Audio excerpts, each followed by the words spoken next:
Hello everyone. आज का हमारा टॉपिक है डी ब्लॉक के तत्व। डी ब्लॉक के तत्व इन्हें संक्रमण तत्व भी कहते हैं। क्लास 12 केमिस्ट्री से है। ठीक है, इंपॉर्टेंट टॉपिक है ये, एग्जाम की दृष्टि से इंपॉर्टेंट टॉपिक है। अब इसके बारे में विस्तार से पढ़ते हैं। वे तत्व जिनके डी उपकोष आंशिक रूप से भरे हुए होते हैं उन्हें संक्रमण तत्व या डी ब्लॉक के तत्व कहते हैं।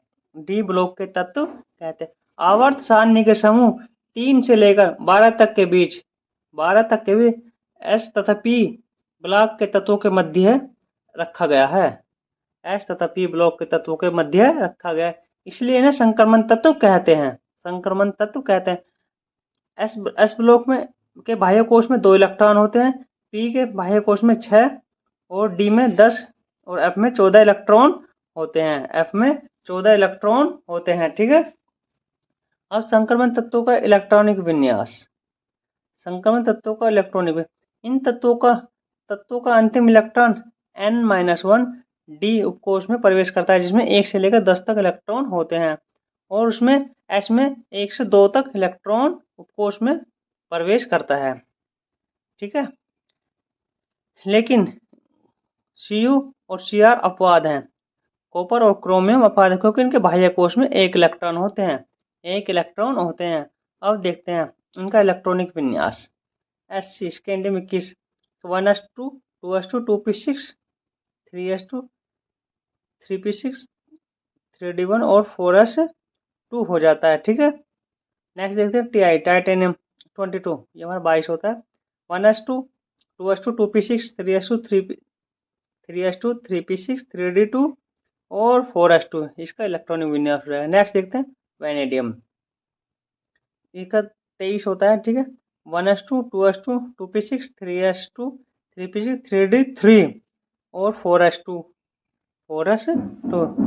अब नेक्स्ट क्रोमियम का देखते हैं। 1s2 2s2 2p6 3s2 3p6 4d5 और 4s1, क्योंकि इसके बाह्य कोश में अपवाद है। इसके बाह्य कोश में 1 इलेक्ट्रॉन है।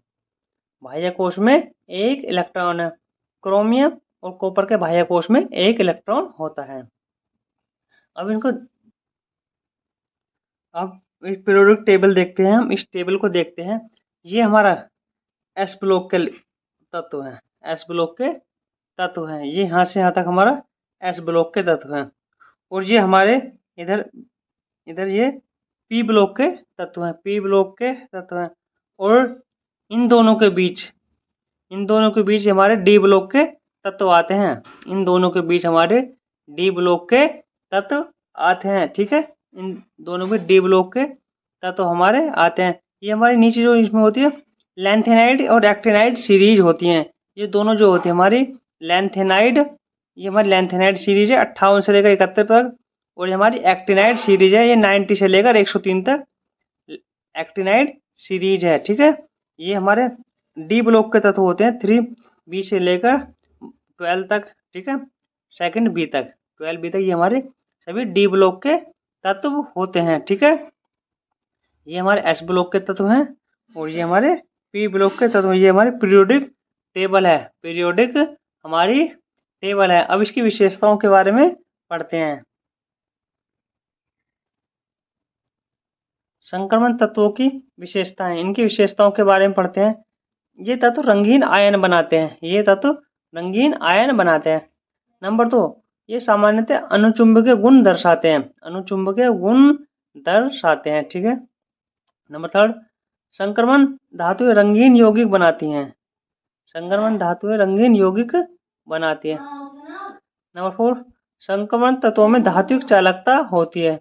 इनमें धात्विक चालकता होती है। ठीक है, नंबर 5, इनके क्वथनांक और गलनांक उच्च होते हैं, अधिक होते हैं। नंबर 6, संक्रमण तत्व अच्छे उत्प्रेरक की तरह व्यवहार करते हैं। उत्प्रेरक की तरह व्यवहार करते हैं। नंबर 7, ये यौगिक परिवर्ती ऑक्सीकरण अवस्था दर्शाते हैं। ऑक्सीकरण अवस्था दर्शाते हैं। ठीक है, बहुत ही आसान शब्दों में नोट्स तैयार किया गया है। ठीक है, नोट्स तैयार किया गया है, जैसे कि हम एग्जाम में लिखते हैं उसी की दृष्टि से तैयार किया गया है। बहुत ही आसान शब्दों में और शॉर्ट रूप में तैयार किया गया है।